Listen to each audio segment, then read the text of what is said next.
Welcome, everyone, to tonight's Girlfriend Book Club monthly discussion. I'm Shelley Emling, the executive editor of the Girlfriend newsletter. I'm also the moderator of the Girlfriend Book Club. And this month, the 115,000 or so of you chose The Correspondent by Virginia Evans as our November book club pick. And I'm so glad you did. I have to say, I've never seen such affection for a book in a long time. So many people have posted in the Girlfriend Book Club that they just love this book, The Correspondent, so much. And I did too. I read it in a weekend and I just really enjoyed it. So thanks for choosing such a special book. And so tonight we're joined by Virginia Evans. And so welcome, Virginia. Hi, Shelley. Thanks for having me. So excited to be here. Yeah, thanks for joining us. So first off, and I know you've been asked this a million times, so I apologize, but how did you come up with the idea behind The Correspondent, and in particular, the idea of using letters, correspondence, to tell a story?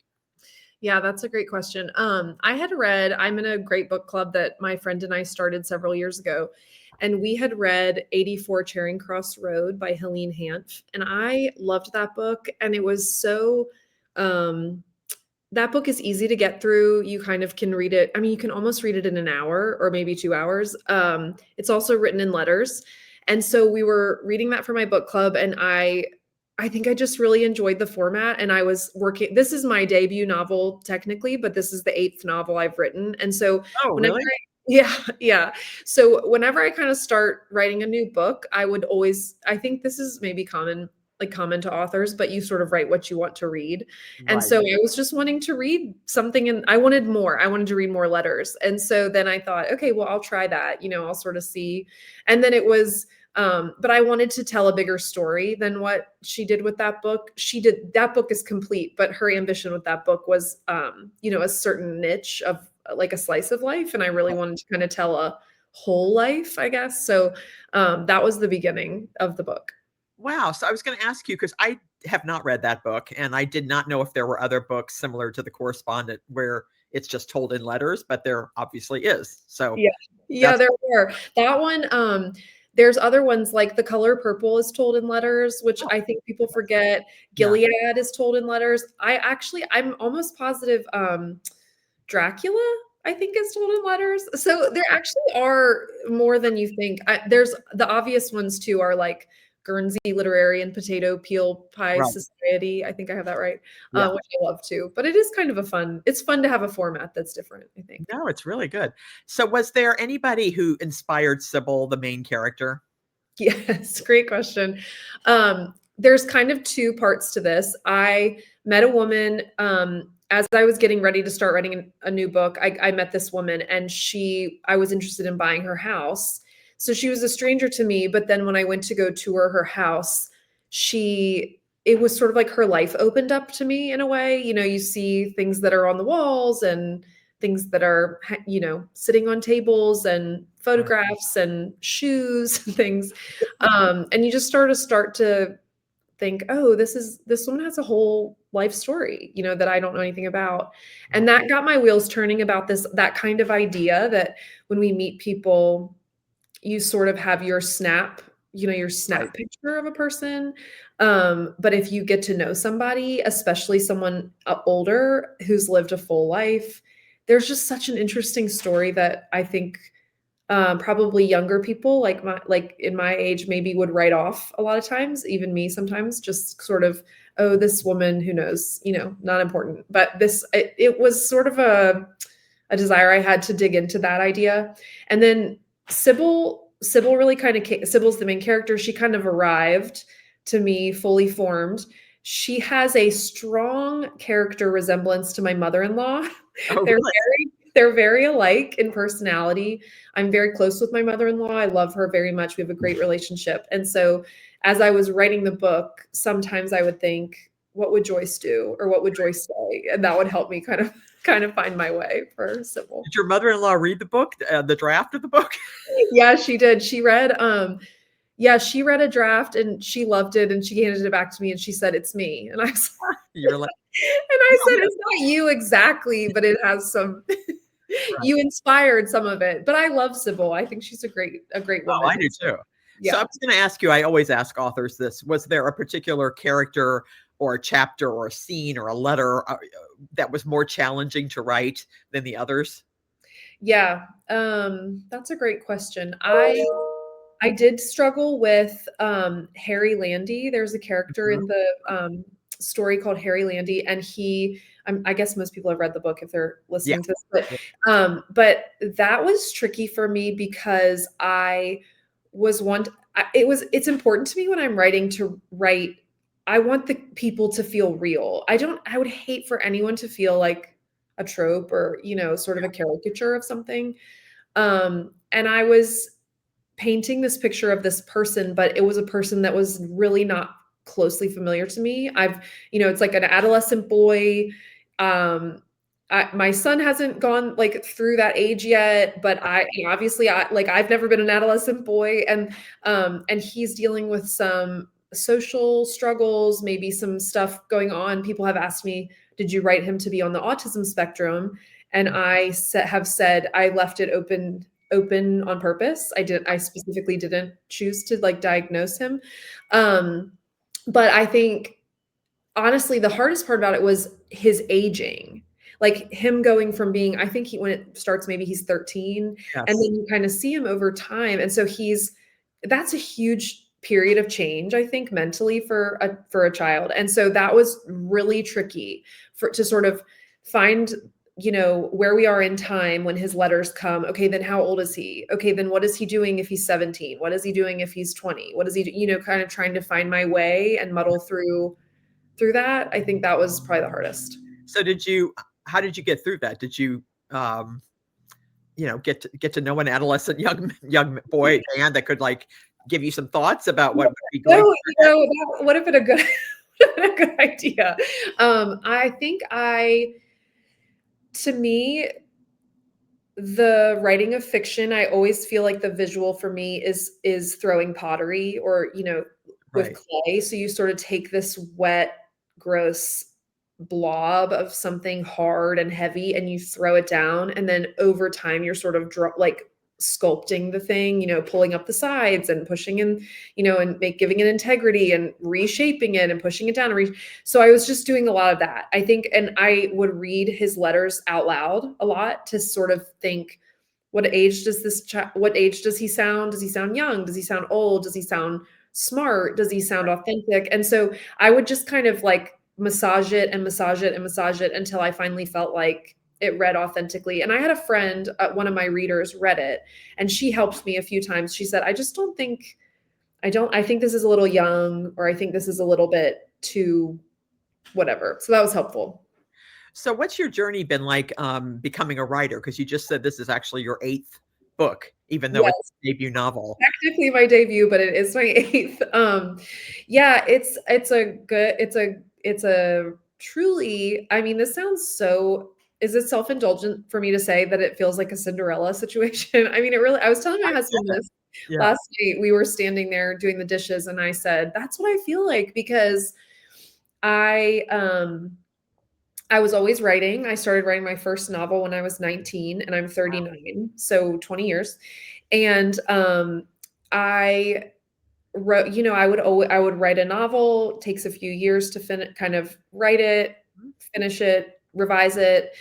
And for the first few, I was just teaching myself how to write a book. I didn't have that education. I don't come from any sort of family of um, writers or those type of creatives. And so I was really teaching myself kind of how.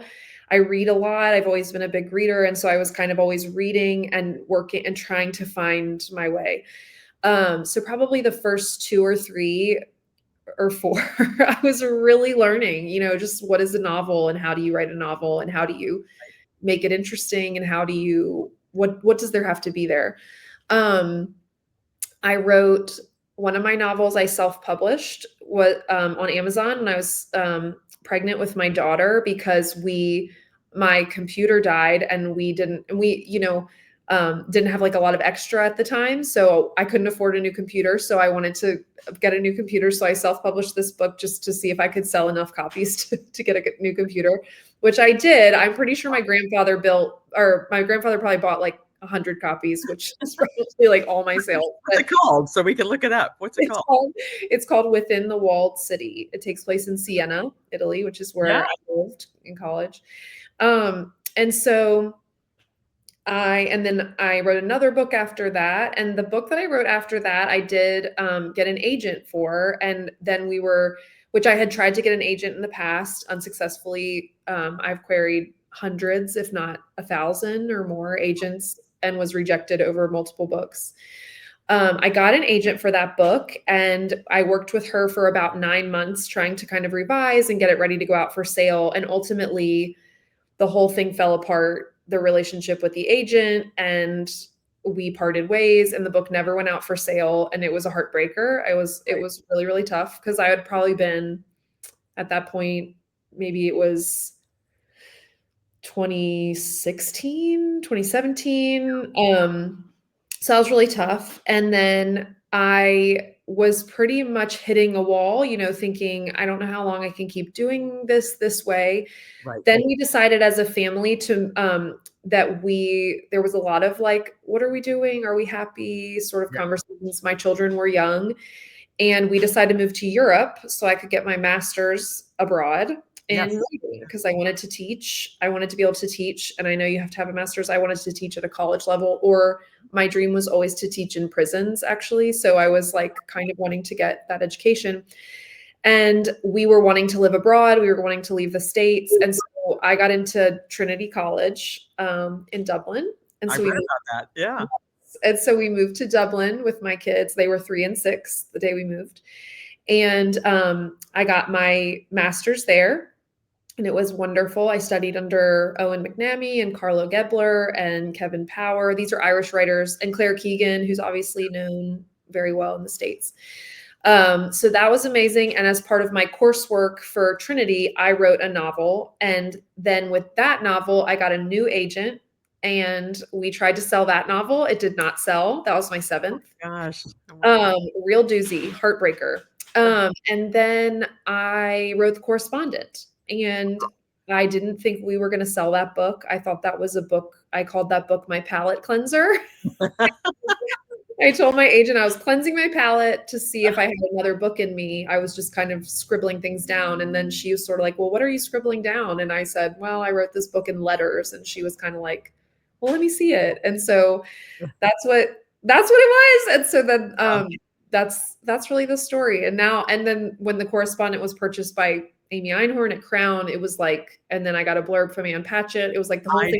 Know. Yeah. Like sprinkled with fairy dust. So I admire your perseverance. And I have to say, my oldest kid got his bachelor's degree in Amsterdam, which was just, between all of us, it was so much cheaper than getting his bachelor's. Yes. Wow. So I've got some questions from the book club members themselves. One person said, I'm starting to write more letters after reading your book, The Correspondent. Do you think that your book will spark a resurgence in letter writing? I do. I think it has. It's crazy.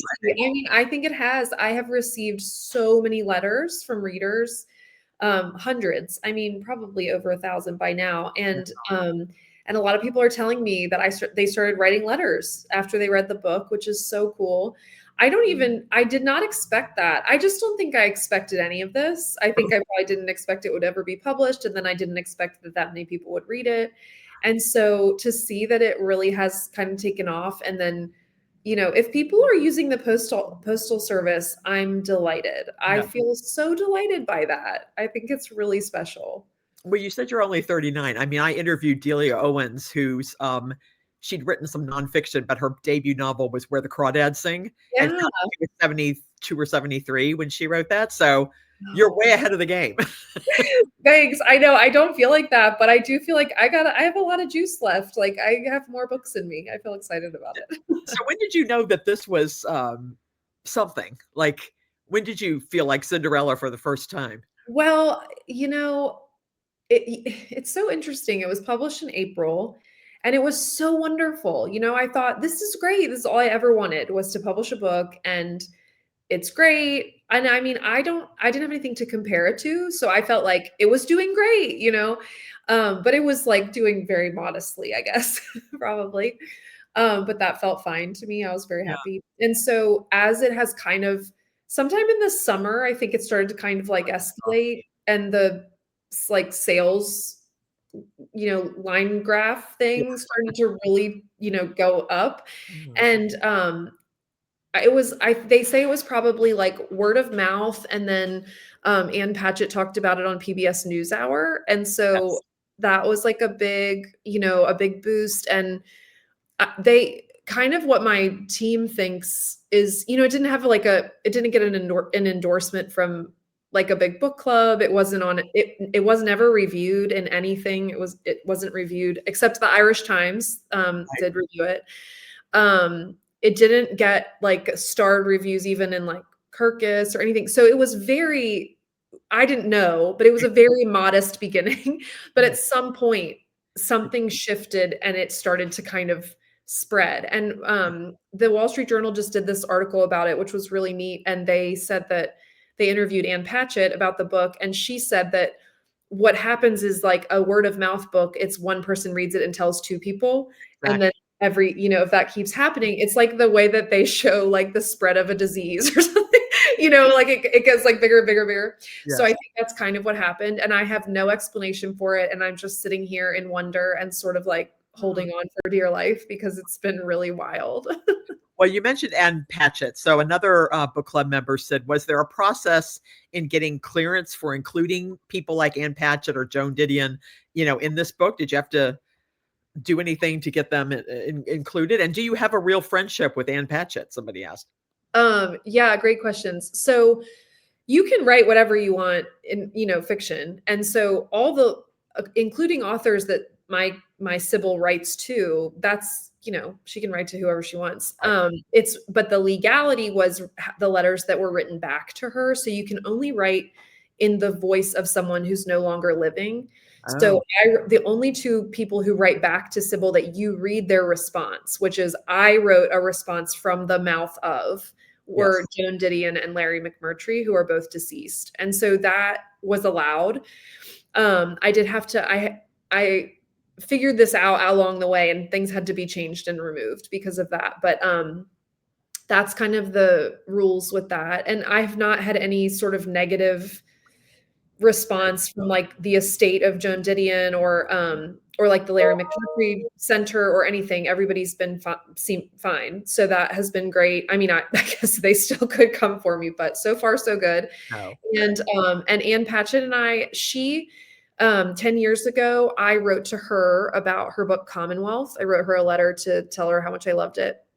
And she wrote back to me, and we've been pen pals ever since. Oh, Not like great. frequently, but we have exchanged letters over the years. No. And she really was like a fairy godmother kind of guide to me through the publishing journey. I just had lots of times understand something, or I was, and so I would ask her in a letter, a handwritten letter, can you help me understand this or navigate this? And she did. She was kind to me. And then I never asked her to blurb the book. I told my team I Right. wasn't willing to like compromise my friendship with her for like Yeah. a grab.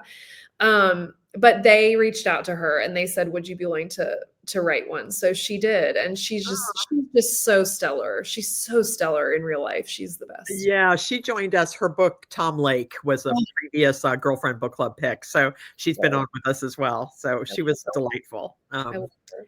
So, of course, everybody wants to know, are you an avid letter writer? Were you already writing a lot of letters before you wrote The Correspondent? I would say I am a letter writer. I'm not an avid letter writer. I write letters when I feel that it's called for, but I'm not like Sybil. I don't Right. have like a strong discipline of letter writing, but I have written letters my whole life, and I have been brazen and bold with who I've written to, and including Ann Patchett. But anytime something feels important or moves me, I will typically write a letter, whether it's to a stranger or to someone in a friend or family or Yeah. yeah, but I do. So somebody else asked, and I think you answered this already. Have you written any authors and gotten a response? And you did with Ann Patchett, correct? So, Yeah, yeah. that's right. Yeah. And then somebody else wanted to know, and I would like to know this as well. Will there be a sequel or a standalone book featuring one of the other letter writers? And you mentioned Harry before, but somebody said Harry is absolutely fascinating. Yeah. It's funny. I do feel like I could spend the rest of my life fleshing out the stories of all the characters in the Right. correspondence. I can totally see a novel about Harry's life. I can totally see a novel about Felix's life. I can see a novel about like Theodore's life Yeah. before, kind of it could go so many different directions. Um, I don't feel the need to do that. I am writing a new novel. I will say I will never write a book in letters again. Okay. I will never do that again. That feels Okay. like it worked well, and I'm proud of it and it was really fun, but it feels kind of like, okay, I did that. I don't need to, do that again. Mhm. And so there's something for me with writing, like I always want to like try something new. I want to see sort of like a can you do it? Can you pull it off kind of energy. Um, I will say the book I'm writing right now does pull one person from the correspondent into the narrative. Really? Yeah. Oh, I that's know, I love that with nice. Elizabeth Strout. Elizabeth Strout always does that, like, pulls Yeah. her people into the same Right. world, and I think that's so fun as a reader to have that, to be able to say, "Oh, that's so and so." Oh, So, yeah. yeah. That's great. I was going to ask you what you're working on now. Okay. Mhm. So I just wanted to know, like, what are some of your favorite books of the last few years? Like, what authors inspire you? Yeah. Um, I would say the 2 authors that anything they write, I will read, and I don't it could be any topic, and I would read anything, would be Maggie O'Farrell and Ann Patchett. Those are my 2. And actually, this is so thrilling. They both have a book coming out on June 2nd of 2026. Okay. Ian's book is called Whistler. Maggie O'Farrell's book is called Land. And June 2nd, 2026 is my 40th birthday. Oh So my both gosh. of them are handing me a brand new novel for my birthday. I'm so delighted. I can't wait. That is Um, a bizarre coincidence, isn't it? I know. I'm absolutely thrilled. I could not be happier. And I'll be in Ireland for my birthday, so I'm just gonna like take those books and love them. So I'm excited about that. But those are my go-to. Those are probably my go-to authors. Other books I have loved in the last few years that stand out to me are my husband and I took a big Scotland trip last year, and I love to read of where I'm going. And so I read Now We Shall Be Entirely Free by Andrew Miller, and he's up for the Booker right now for his new book, The Land in Winter. I loved And Now We Shall Be Entirely Free. And Once There Were Wolves, which is the older Charlotte McConaughey book. I think it came before the one that's out right now, Wild Dark Shore. Mhm. So those 2 I loved. I loved The Ministry of Time, that new one by Colleen I haven't Bradley. read that one. Yeah. I Okay. really liked that. I like some weird head game in a book. Okay, I was absolutely gobsmacked by shoot, what is it? Burnham Wood by Eleanor Catton. She wrote The Luminaries. She Mhm. was the youngest person to ever win the Booker, I believe, with Wow. The Luminaries when she was like 24, Yeah. maybe. That book was like a million pages long. I loved it. And then she wrote Burnham Wood, which to me is singular. I've never read a book like it before. I could not put it down. It's Mhm. very, very jarring. It's a very jarring book, but I absolutely Yeah. loved it. And I think those are the ones that are top of mind for me. Yeah. Yeah. Just one more question for you, and I Yeah. ask this, of everybody. So the girlfriend is all about female friendship and Uh-huh. how important it is, especially as you get older. Yeah. So besides writing and reading, and hanging out with your kids, what do you like to do with your female friends? Oh, that's such a great question. My best oldest friend, she lives in Chicago. I live in North Carolina, and we are in a very consistent habit of exchanging voice memos, like Oh, recording, like 5 to 10 minutes of I'm doing this, or I'm worried about this, or I'm crying about this, or I am excited about this. And right. we kind of keep up with each other that way. I love that. I love art. Art is my sort of second. interest, passion to writing and reading. And so I love to sort of explore, collect, organize, arrange art and design in my home. And that's something that I do kind of with the support and sort of partnership of two of my really good friends here where I live. Like, can you come over and help me pick, help me arrange, help me, decide. I'm in a book club with some women that I love. My best friend here and I started this book club like 10 years ago, and we read we read a book, and that is so, so fun. I love doing that. And then I'm in this little Bible study with like 4 women that I do weekly, and we're heading into Advent. So we're talking about how we're doing Advent. But yeah, I actually feel really, really rich in female friendship. So did your book club read The Correspondent? They did, and it was so precious because they made it into this big spectacle. They decorated and they had like cookies, and it was really special to, That's sweet. they've known me through the journey of trying to be published and writing all these books, and so it was really, really special. I actually posted a picture of that meeting on my Instagram. So there's a little picture of my book club. Everybody's holding my book. So I just have to ask, if fans write you, a snail mail, do you write them back? Okay, I'm trying to. It takes me like every time I get a stack of mail from my bookstore gets my mail, I get the stack. It takes me like an hour or 2 to read the thing. And I'm crying. I mean, the things people write to me, I'm just crying. It's like a huge emotional absorbing or something. And so I usually try to pull out the ones that I feel like I need to respond to this. Right. Sometimes people write and say, I loved your book. I just loved it. I loved it. Here's what I loved. And I feel okay about reading that and saying thank you out to the universe, and then, letting it go. But sometimes I get mail that I think this really requires a response. And I think I also, if writers write to me, aspiring writers, I do feel like it gave me a gift by responding and encouraging me. And so I want to like pay that forward. So I try. Well, this is great. Again, the book is The Correspondent.